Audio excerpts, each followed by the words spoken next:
Good afternoon, everyone. Apologies for getting started a little bit late today. We had a little bit of a hang-up, but we are now calling this meeting to order. I'm Supervisor Malia Cohen. I'm the chairwoman of this committee. This is the Land Use and Transportation Committee. To my right is Supervisor Scott Wiener. He'll be joining us shortly. He's the vice chair of this committee, and to my left is Supervisor Jane Kim. Our clerk today is Ms. Elisa Samara. I'd also like to take a moment and thank Jim Smith and Jesse Larson from SFGov TV that are busy broadcasting this meeting. Madam Clerk, could you call, or actually, are there any announcements? Yes, please make sure to silence all cell phones and electronic devices. Completed speaker cards and copies of any documents to be included as part of the file should be submitted to the clerk. Items acted upon today will appear on the December 8th Board of Supervisors agenda unless otherwise stated. Excellent. Thank you very much. Could you please call item number 1? Yes, item number 1 is a resolution authorizing an amended and restated ground lease for 99 years with O'Farrell Towers Associates for rehabilitation of 101 affordable housing units for low and very low income seniors at 477 O'Farrell Street. Thank you. At this time, I'd like to call Supervisor Jane Kim, who's the sponsor of this legislation. Thank you, Chair Cohen. Want to give a brief description for the item that is before us today. 477 O'Farrell Street, also known as the O'Farrell Towers, was built in 1986 and is a mid-rise 12-story, 101-unit senior building comprised of one-bedroom units with deferred maintenance needs. This is a proposed amended ground lease with O'Farrell Towers Associates, whose parent corporation is the Tenderloin Neighborhood Development Corporation, which manages many of our buildings in the Tenderloin neighborhood. This amendment extends the term of the lease to ensure another 65 years of affordable housing at the site, permanently affordable housing at the site, with an option to extend for another 34 years with a total of 99 years. It proudly hosts project-based Section 8 contracts, assisting seniors making up to 50% of the average median income. The amendment also includes technical changes that will facilitate the rehabilitation of the project, cash out proceeds of more than $3 million to address maintenance, and other TNDC portfolio buildings that cannot avail themselves of other financing options, and a payback to the city of $3.2 million in accrued ground lease payments. The aforementioned construction rehab of the 101 units total at $28 million, requiring zero city subsidies. The unique financing structure is facilitated by seller carrying back finance, 4% tax credits, and a first mortgage on the property. There's a number of improvements that will be included, including water intrusion issues, upgrades to the building, reconfiguring of the ground floor space to provide better services, and overall upgrades to meet new building standards. And so, colleagues, I will ask for your support after public comment. This is a building that is an important part of our housing portfolio, also hosts one of our free senior lunch programs in the neighborhood, which is a huge service to many of the seniors that live in the neighborhood and throughout the city. Thank you, Chair Cohen. Thank you very much. Supervisor Kim, there's no presentation or staff presentation? There is a staff member here who may have additional comments.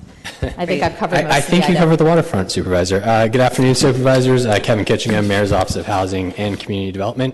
As Supervisor Kim mentioned, the resolution before you is to authorize an amended and restated ground lease for 477 O'Farrell Street, which will, amongst other things, extend the term for another initial 65 years of lease, but for a total of 99, ensuring affordable housing at the site permanently. It'll also reorder the waterfall of payments to facilitate, as the supervisor mentioned, seller carryback financing, enabling O'Farrell Towers Associates LP, an affiliate corporation of the Tenderloin Neighborhood Development Corporation, to finance the construction rehabilitation of 100 affordable senior one-bedroom units plus one manager's unit at the subject property located in San Francisco's Tenderloin without any need for additional city capital subsidy.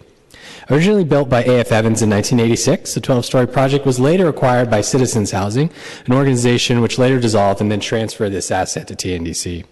The original construction specified GFRC, or glass fiber reinforced panels, as an exterior product, and TNDC has been dealing with ongoing failure of those panels and subsequent water intrusion issues. This rehab will resolve these issues and provide cash-out proceeds to address other portfolio needs, as explained by Supervisor Kim, for TNDC's buildings that cannot avail themselves of other financing sources. The rehabilitation will also provide substantial upgrades to the building systems, such as upgraded HVAC and lighting, long overdue individual unit upgrades, and building-wide green design retrofits, ensuring durability and energy efficiency at 4770 O'Farrell for years to come. This refi will also facilitate the repayment of approximately $3.2 million in accrued lease payments owed to MOHCD, as well as provide cash-out proceeds to TNDC. For the project rehabilitation, the sponsor is utilizing tax-exempt construction bonds, 4% tax credits, and seller financing in order to make the deal feasible. TNDC will utilize a portion of the cash-out proceeds as unrestricted funds to aid their agency's mission, and the 2/3 owed to MOHCD per their usual residual receipts policy will be held for specific portfolio projects for which TNDC requests the funds be used. The identified portfolio projects will receive new underwriting evaluations, loan documents, which will specify the new extended declarations of affordability restrictions, ensuring the long-term affordability of the selected properties.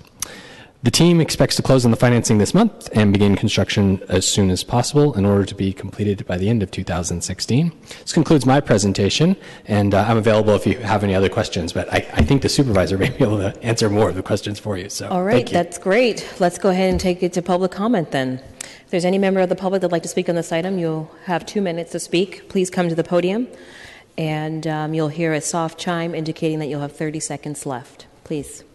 Hi, my name is Charlotte Pitt. I'm a student at San Francisco State University.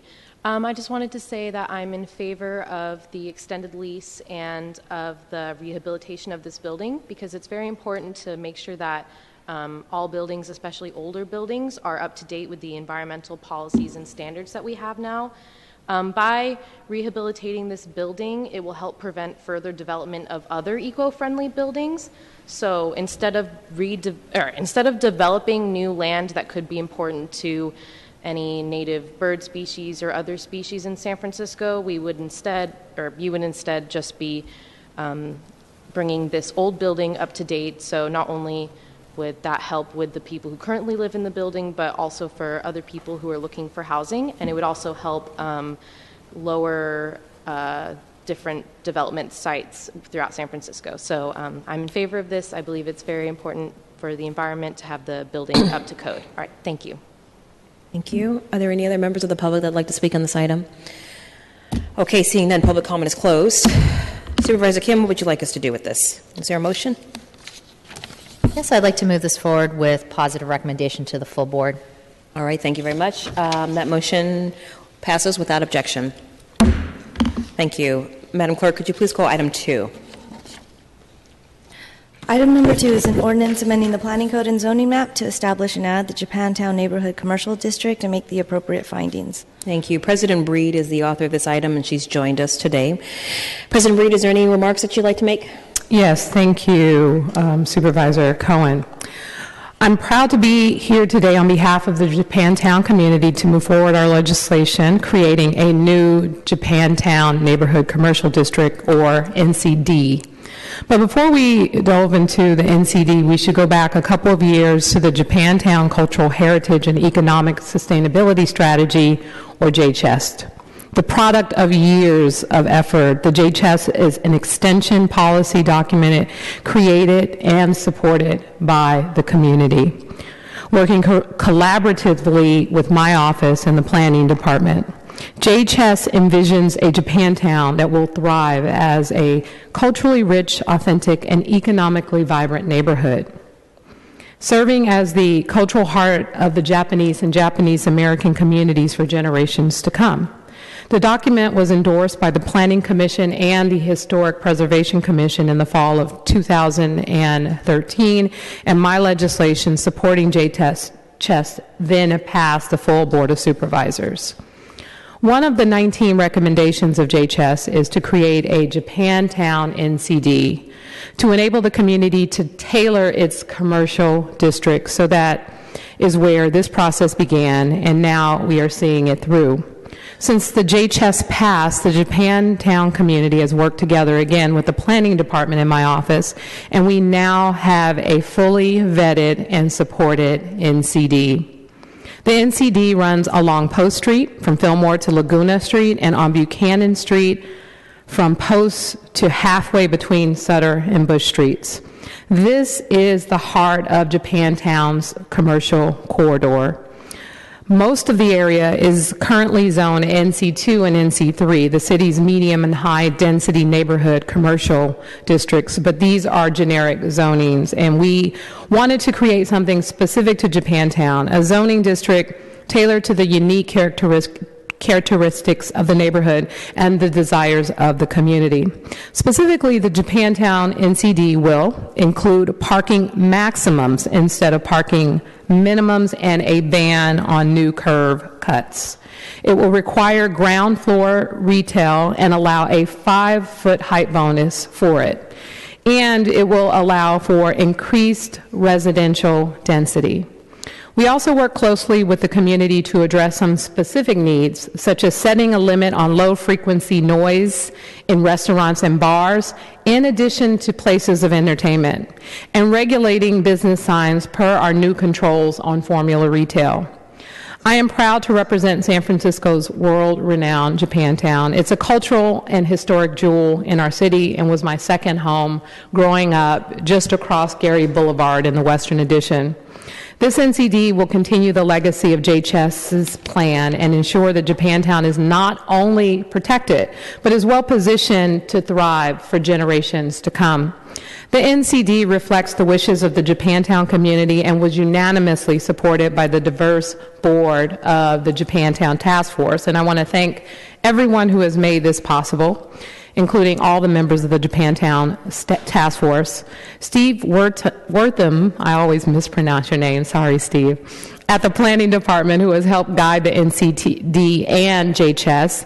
Paul Wormer for all his expertise and input, and he's here today. And of course, our fearless leader of the Japantown Task Force, Bob Hamaguchi.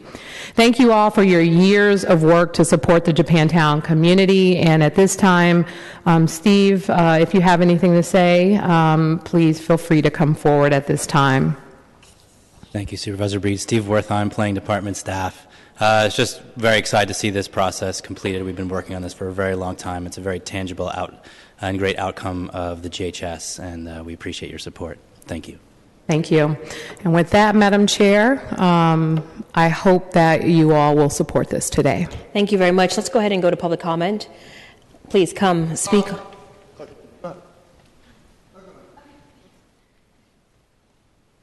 Hi, I'm Ariana. I'm a student at SF State also. I would just like to encourage that in the new development there is more local businesses rather than big businesses.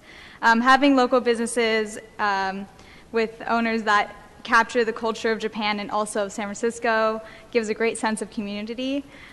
Plus, local businesses are more likely to spend their money locally, which stimulates San Francisco's economy. Local businesses can also have more freedom to run their business as they please without the strains of a bigger company. This means they can run their business environmentally by purchasing locally and using less transportation to obtain their products. Thanks. Thank you very much. Next speaker, please.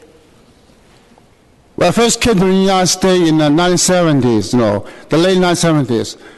I've never been to Japan before in my life. And at that time, I went to Japan Center with my Japanese roommate, dormitory roommate. And it was so striking, it's such what we've seen in the movie and the TV, and it's have such a physical entity of Japan Center. So it's a nice place for one happy family, for girlfriend, boyfriend, and husband and wife, all the romance, all the happy spirit. Thank you. Thank you. Next speaker. Good afternoon, supervisors. I'm Bob Hamaguchi, and I'm the executive director of the Japantown Task Force. On behalf of the board of directors of the task force, I'm here to urge your approval of the proposed ordinance and recommend adoption of the proposed Japantown Neighborhood Commercial District Ordinance Resolution. The enactment of a Japantown Neighborhood Commercial District Ordinance, just as President Supervisor London Breed mentioned earlier, is one of the recommendations in the JHS, which is the city-endorsed plan for the sustaining of our Japantown. Broadly speaking, it is our view that the proposed zoning controls are more business-friendly and increase the potential for development of more residential units. We really look forward to this approval. Thank you very much. Next speaker, please. Good afternoon, supervisors. My name is Paul Wormer. I was one of the folks who was involved in playing with this for many years. And I just really want to thank Planning Department staff, Steve Wertheim in particular, and Supervisor Breed's aides in helping us work through some sticky issues and coming up with a really good plan. And thank you. Thank you. Are there any other members of the public that would like to speak at this time? All right, seeing none, public comment is closed. Madam Supervisor President Breed, what would you like us to do with this? Is there a motion? Did you make a motion? Colleagues on the committee? I'll make a motion to move this forward with positive recommendation. I do just want to congratulate President Breed and all the members of the committee for all your work on establishing this. I'm very excited to support this. Great, thank you. It looks like without objection, this motion passes. Congratulations, President Breed. All right, Madam Clerk, are there any other items before us today? No, that concludes our business for today. All right, there's no further business before us. This meeting is adjourned. Thank you.